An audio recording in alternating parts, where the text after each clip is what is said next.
ലേവ്യ പുസ്തകം അധ്യായം 6. പരിഹാരവും നിരന്തരമായ തീയും. പ്രിയ സഹോദരങ്ങളെ, ഇന്ന് നാം പഠിക്കാൻ പോകുന്നത് ലേവ്യ പുസ്തകം 6-ാം അധ്യായമാണ്. ഈ അധ്യായം 2 പ്രധാന ഭാഗങ്ങൾ ഉൾക്കൊള്ളുന്നു. ദോഷയാഗവും അഥവാ ഗിൽറ്റ് ഓഫറിംഗ്, പുരോഹിതന്മാർക്കുള്ള യാഗ നിയമങ്ങളും. ആദ്യമായി ദൈവം നമ്മോട് പറയുന്നു, ഒരു വ്യക്തി തൻ്റെ സഹോദരനോട് തെറ്റ് ചെയ്താൽ, അതായത് കബളിപ്പിച്ചാലോ മോഷ്ടിച്ചാലോ വഞ്ചിച്ചാലോ അത് ദൈവത്തോടുള്ള പാപമാണ്. അപ്പോൾ അവൻ എന്ത് ചെയ്യണം?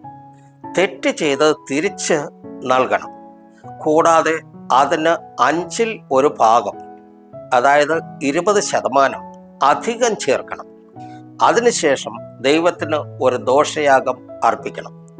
ഇത് നമ്മെ പഠിപ്പിക്കുന്നത്, പാപത്തിന് ക്ഷമ ലഭിക്കണമെങ്കിൽ പരിഹാരവും ഉത്തരവാദിത്വവും ആവശ്യമാണ്. അടുത്തതായി ദൈവം പുരോഹിതന്മാർക്ക് നിർദ്ദേശങ്ങൾ നൽകുന്നു. യാഗപീഠത്തിലെ തീ എപ്പോഴും കത്തിക്കൊണ്ടിരിക്കണം. അത് ഒരിക്കലും അണയരുത്. പ്രിയരെ, ഇത് ഒരു വലിയ ആത്മീയ സന്ദേശമാണ്. നമ്മുടെ ഹൃദയത്തിലെ ആത്മീയ തീ, ദൈവത്തോടുള്ള സ്നേഹവും ആരാധനയും എപ്പോഴും ജ്വലിച്ചുകൊണ്ടിരിക്കണം. പുരോഹിതന്മാർ ഓരോ ദിവസവും യാഗം സമർപ്പിക്കണം, ക്രമത്തിലും വിശുദ്ധിയിലും.